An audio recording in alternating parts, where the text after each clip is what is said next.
Hello class, welcome है आप सभी का। तो इस लेसन में हम लोग मनोविज्ञान के सीआरपीएससी फर्स्ट ग्रेड में इंग्लिश सब्जेक्ट के साथ जो आपकी मनोविज्ञान इंग्लिश के साथ आने वाली है, तो उसी के तहत क्वेश्चन सॉल्व करेंगे। ये आपके लर्निंग के क्वेश्चंस रहेंगे स्टूडेंट। तो शुरू करते हैं। आपका first question, Thorndike belongs to which country. ऐसे भी क्वेश्चंस आ जाते हैं, साइकोलॉजिस्ट के जो नाम फेमस है उनके या उनका कंट्री पूछ लेते हैं। यूएसए को बिलोंग करते हैं। एडवर्ड थॉर्नडाइक इनका पूरा नाम रहेगा।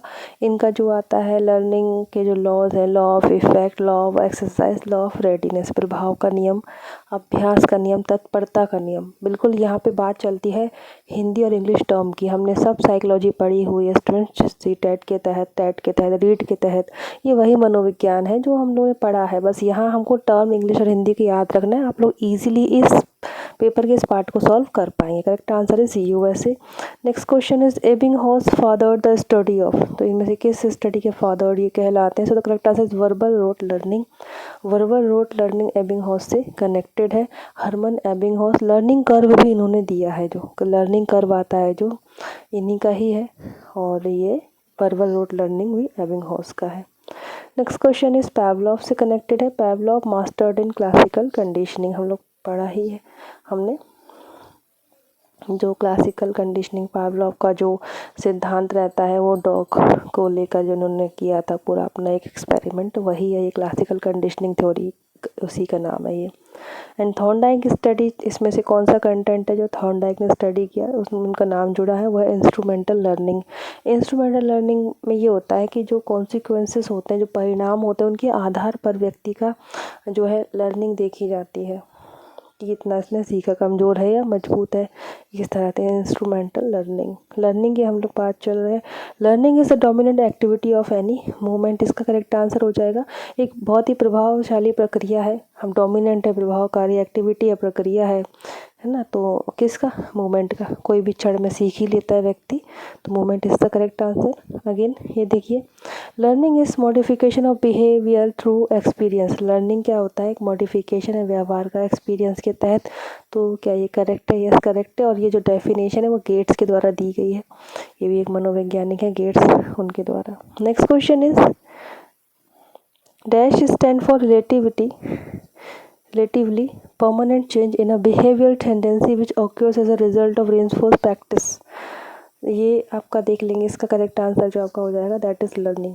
लर्निंग जो है स्टैंड करती है, परमानेंट चेंज करती है व्यवहार में, व्यक्ति के व्यवहारिक जो टेंडेंसी, प्रवृत्ति है, जो कि एक रिजल्ट के रूप में हमारे सामने आती है रीइंफोर्स प्रैक्टिस करने के बाद। इस तरह से आप अगर कंटेंट को, मनोविज्ञान के जो क्वेश्चन आने वाले हैं आपके एग्ज़ाम में, बिल्कुल वर्ड टू वर्ड पढ़ना समझ कर, क्योंकि आपने हिंदी में सारा कंटेंट पढ़ा हुआ है तो आपको इजी ही लगेगा।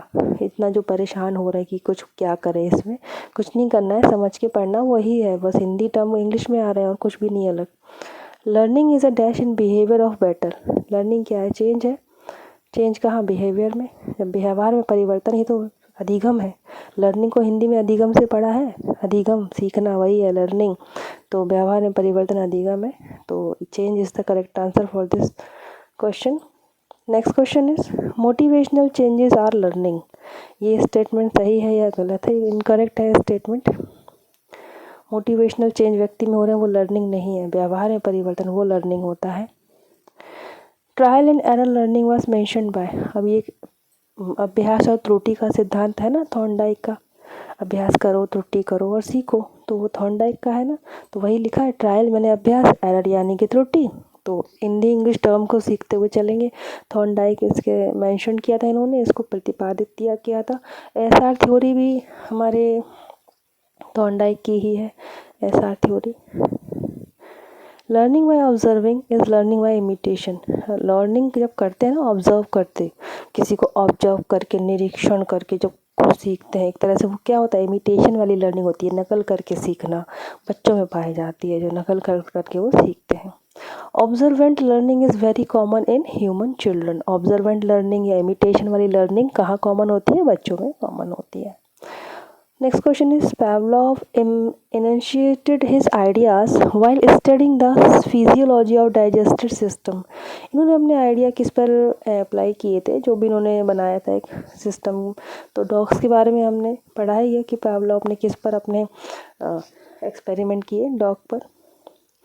एक बॉक्स में उनको रख के किस में केज में रखते हैं और वो खाना देते हैं, बैल बजाते हैं, लाइट पकती है, वो सब थ्योरी पढ़ी है। Dash theory of operant condition is an extension of theories of Pavlov. तो ये कौन सी थ्योरी की बात चल रही है? स्किनर की जो थ्योरी है ना, operant conditioner is an extension of theories of Pavlov की जो थ्योरी है उसको और इन्हांस करके बताया है ऑपरेंट कंडीशनर के सिद्धांत में, जो कि स्किनर का है। Dash is the key term of understanding operant conditioning. Operant conditioning जो कि स्किनर का है, अगेन मैं बता दूं तो ये इसमें कौन सा की टर्म है? तो स्किनर ने पुनर्बलन का सिद्धांत दिया है, पुनर्बलन का सिद्धांत। तो रीइंफोर्समेंट जो है अंडरस्टैंडिंग ऑपरेटिंग कंडीशन, इसका टर्म हो जाएगा। Reinforcement is the correct answer, पुनर्बलन। नेक्स्ट है Skinner's experiment was conducted upon pigeons and other animals. का करेक्ट आंसर पिजन हो जाएगा यहाँ डैश में फिल करने के लिए। स्किनर ने किस पर अपने एक्सपेरिमेंट किए सबसे ज़्यादा से? तो किसने किस पर किए? जैसे कि आप देख लीजिए, थॉर्नडाइक ने कैट पर किया था और पैवलोव का डॉग पर है, स्किनर का पिजन पर है, और वो जो है गेस्टॉल्ट थ्योरी वाले उन्होंने चिंपैंजी पर किया। कई क्वेश्चन बनते हैं। अगेन मैं आप लोगों का सिलेबस जिसमें देखा है अभी, importance of psychology, teaching, learning, development of learner, managing adolescence. बिल्कुल आपको एक अगर मैं पॉइंट बता दूं, एडोलेसेंस को ज़रूर से पढ़ लेना है, एडोलेसेंस की परिभाषाएं पढ़ लेना है। क्यों? क्योंकि आप जब टीचर बनेंगे फर्स्ट ग्रेड के, इट मीन्स आपको 11-12 पढ़ाना है ना, तो वो बच्चे जो होते हैं वो एडोलेसेंस से ही गुजर रहे होते हैं। इसीलिए आपके जो सिलेबस में सिर्फ एडोलेसेंस को रखा गया है, किशोर अवस्था को, तो वो इम्पोर्टेंट है। और बाकी जो मैंने जो प्रीवियस लेसन पढ़ाए हैं मनोविज्ञान के, वो मैं इंग्लिश में ही पढ़ाए हैं, वो मैं इस लेसन के नीचे आपको पिन कर दूंगी, तो आप लोग ज़रूर से वो देखिए। मैं एडोलेसेंस ये सारे पढ़ा चुकी हूँ इंग्लिश में सारे टर्म के साथ। Thank you so much for watching this lesson students. खुश रहें, पॉजिटिव रहिए। जय हिंद।